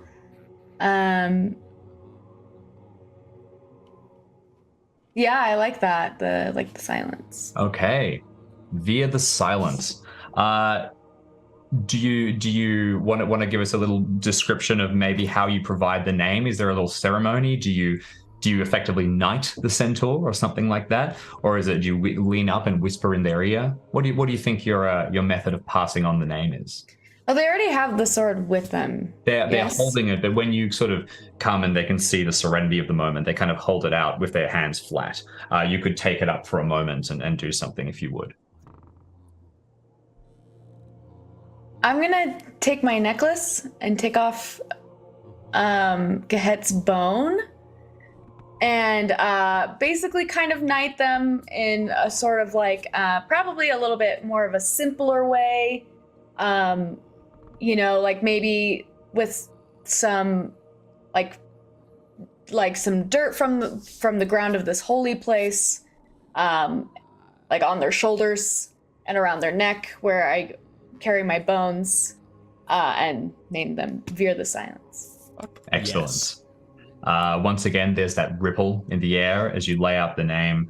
They take the sword and they pull it back. And then you see them subconsciously start to kind of scratch at their bare forearm, one of the sections where they have pulled off the armor because it was misshapen. As they do so, you notice that they're pulling their hand away, they have subconsciously left just irritated skin in the shape of a large death rune on their side. You were sure that with time, like these the runes can occur naturally. There will be either some scarification or some blemish, or if they had access to tattoos, they might feel compelled to inscribe it upon them. Works. It's good. Great stuff. Via the Silence will be safe here for a time, and you can decide what will happen down the line. But now comes the question, how are you getting out of here? Are you going to try and sneak out so you don't have to deal with what could be a very uncomfortable conversation? We spoke, you could try and create a grand distraction with your connection to all Anthiracia. A couple of lightning bolts could draw close the beast. There's no way. Can I ask a question? There's no way to fake the death of this centaur. Because look, I have I think maybe I can only cast on myself. I don't know how this spell works. Which spell are you thinking? Turn undead. Turn undead. So that is to actually get rid of undead. It is not. Oh, okay. It's not like a prepare body or fake death kind of spell. That is super cool, though. I love that. Down the line, I believe there are spells which would allow you to do that sort of thing. And if you rest into downtime, we could have it that you studied that and you went back and you learnt it and you took them out as a result. Yeah, because as much as I don't want to come back, like if we find out it's this evil thing, I think I'm really attached. Yeah. So I would not either. come back to like kill it for the centaurs, but I would come back to like get it out or something. Absolutely. Perfect. We can look at that down the line. But unfortunately, it's not an available option right now. Okay. So you're going to have to figure out your strategy here for getting out. And my suggestion would be walk out. We just try and just go. They have no reason to stop us. We've been granted hospitality, and honestly, I would like to speak to that leader again. Okay. I said plan B would be we try and draw the attention of that dirty, great big flying thing, and then move out. Like if we just get its attention, then we just try and sneak off, and we know two birds with one stone. Yeah. But if you want to try and talk to it, that could maybe be plan B. If a fight kicks off, we don't fight them because we will fucking lose. We instead try to draw the attention of the great big bird and sneak off. I will just say very quickly that if you're ever worried about unfair fights, your greatest option is always point to the one that you want and say, you and Duel me, nerd. Duel me. And you decide the fate of things based on that. Yeah, hell yeah. Cool. I go, there's 8 of us. We don't want to. But it is a blemish upon their honor if they would refuse. Exactly. And we'll talk shit from me on the grave. Exactly. You very much would. Non-stop shade. The only other thing I want to do is before we leave or even think about leaving, I am going to cast a rune magic, and I'm going to use Identify Scent. This thing's been stitched, and I want to see if I can find a trace of the hand of its maker. And so I want to basically get a nostril full of what I think is the Dancer in the Dark. I might be able to identify it from that center button, because I actually used this before on the zombies that were raised. Now it's a different thread, but it's kind of there. And I'm hoping that through that, I will be able to aid my tracking or identify the tower in future, yada, yada, yada, yada, yada. Absolutely. So I'm going to do that before we leave. Absolutely. So roll against the rune you're going to use to cast the spell while I get up the root for it. Yeah, so it's Beast Rune to cast it, and then it blah, blah, blah. I can identify stuff. I also have a scent skill that I can roll under too. So perfect. Oh hell yeah! That's a 8. So it's a special success for casting. Oh, So- fantastic. So Okay. reduce my rune points to 2. And yeah, get a big couple of nostrils full of abomination. Absolutely. I'm just going to read the identify scent rules very, very quickly. Give me one. You're gonna do a quick line of abomination. Yeah. Woo! Got it. That's the Here we go. Share. Kidding. Selfish. That was Harley, not Wistara.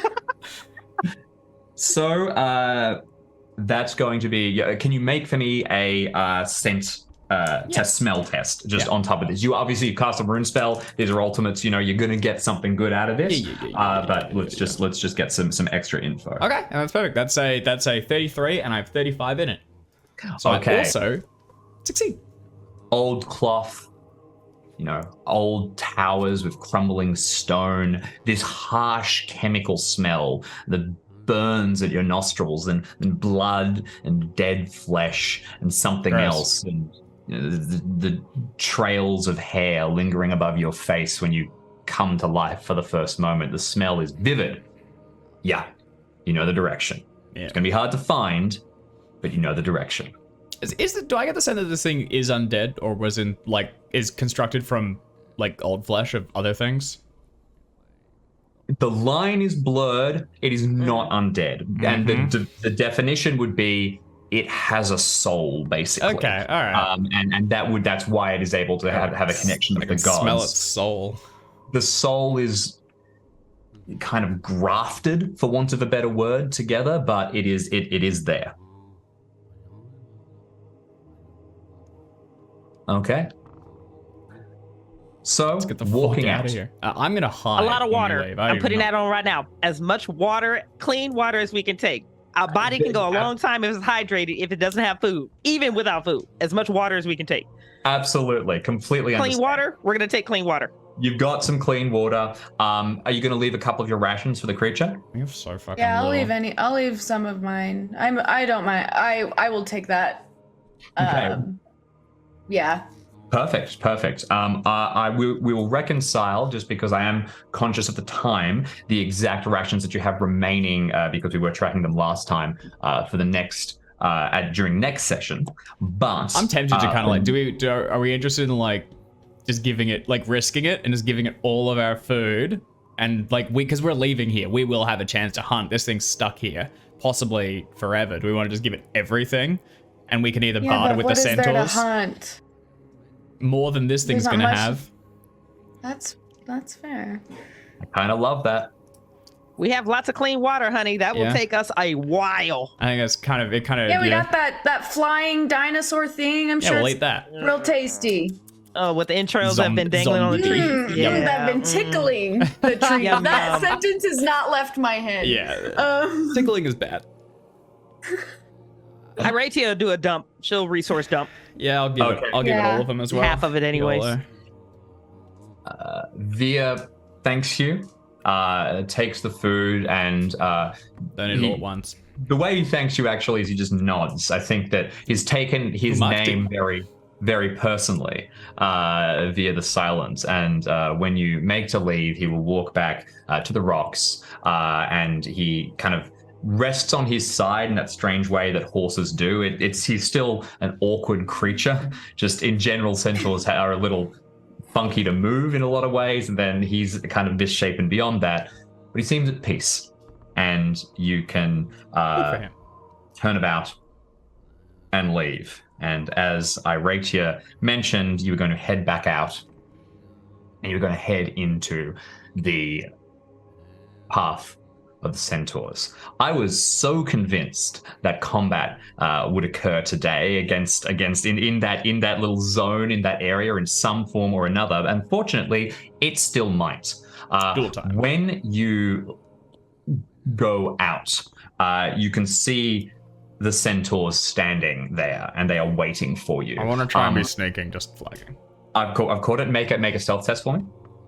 Will hide or move quietly, or what am I up to? Just make a I'm hide going to test. cast silence as well, just on myself, just for Smart. What Add is plus what? 20%, and make a hide. success on the power.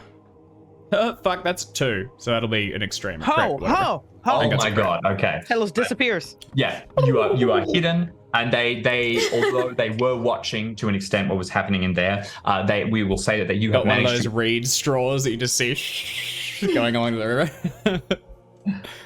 You have managed to avoid them, and they Love don't that know for that me. you were there at all. So they're still counting that there are 2 people effectively.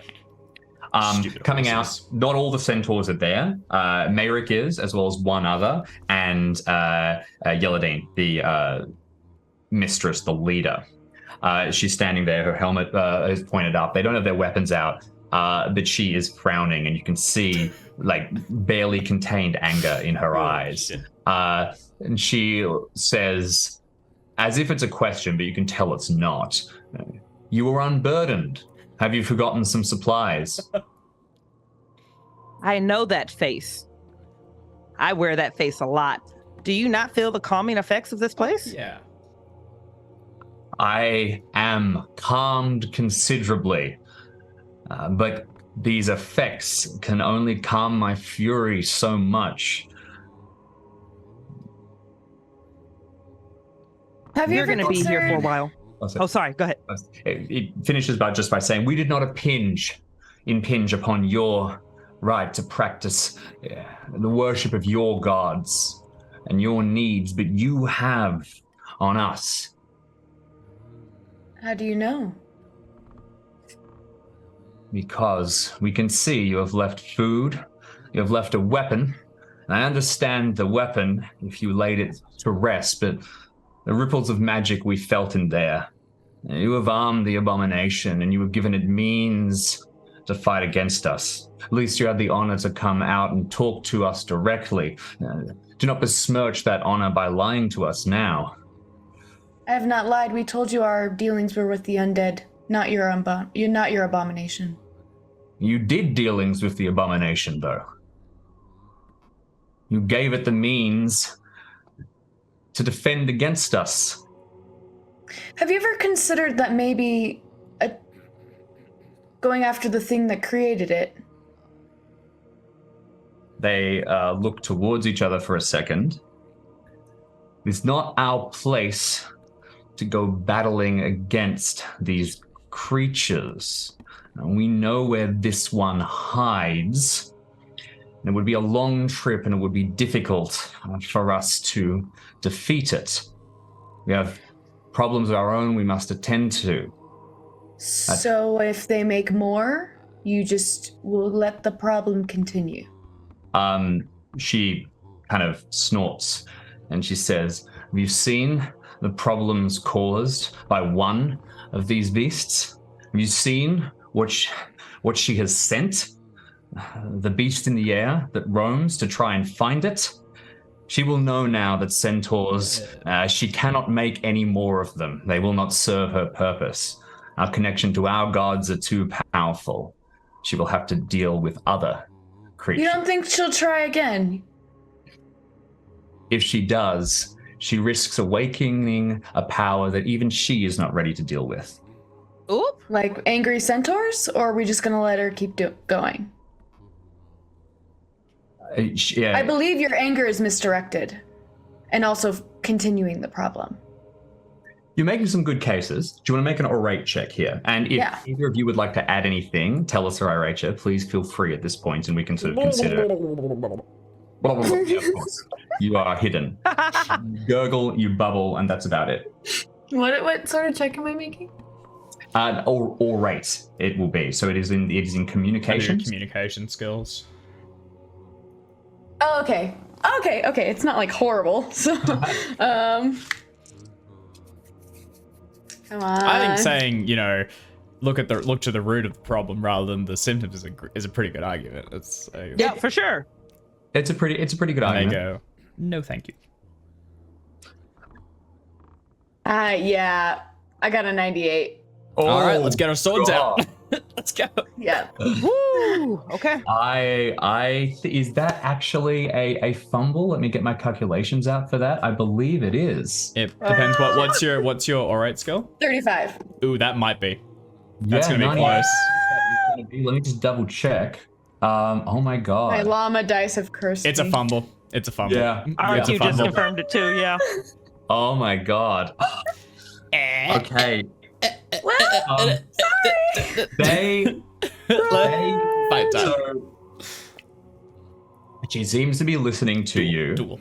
And she almost seems to be about to accept what you say. And then I think you add something which just tips her over the edge. Do you have anything in mind? Otherwise, we can work out something together. But I think you throw out one last line that really doesn't work. Oh, can I throw out a suggestion? You totally Yeah, don't have Please. You call it by its name. Oh, yes, that's so good. Yeah. We gave it treat supplies, it like a sword, but most importantly, we humanized it. We gave it a name. That's Yeah, that okay. fucking Okay.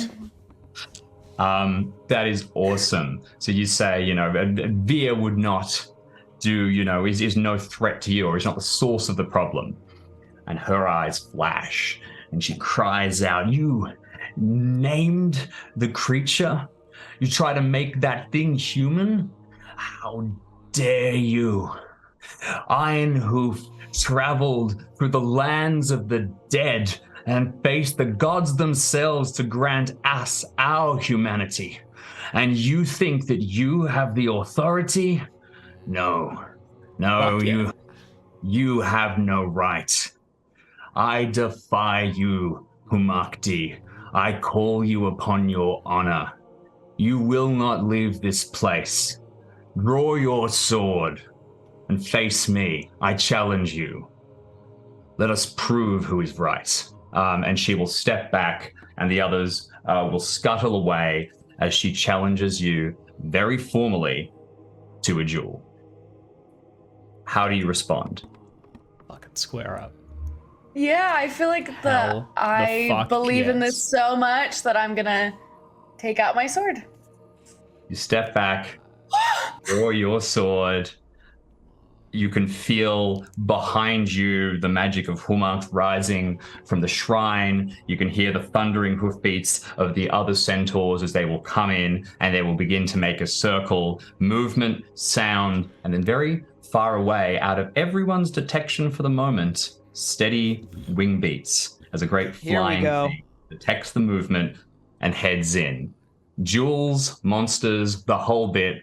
We'll get to it next session. The climactic final sequence as we head towards a duel. Fucking challenge a Humakti to a duel on their holy ground. Better get turned into glue, you stupid horse. Absolutely. Hell yes. Woo! Thank you Wow. so much, yeah. the three of you. That was absolutely fantastic. Thank you so much to chat, to everybody there. RQ Stafford with your amazing clipping abilities. Thank you very much, as always. We will be back next week with more RuneQuest. Harley will be joining us again, where the battle will continue. And we will also be back this weekend, of course, for the continued two-headed serpent stream. Looking forward to see you there. Remember, you can check out Regency Cthulhu online if you are interested. Thank you very much to Sirenscape for helping us continue to improve our games. And before we finish off, Harley, where can the people find you online? Yeah, you can find me everywhere on the internet at Harley Kane. Bridget.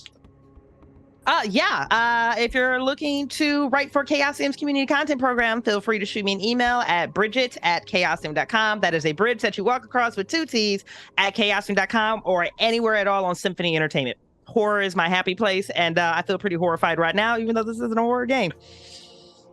Dave? Yeah, I'm around online at Good Ship Fun Trip, and I will be running Call of Cthulhu this Friday at 3 p.m. Pacific, so come on down. Excellent. Thank you so much, everybody, and we'll see you next time. Mwah!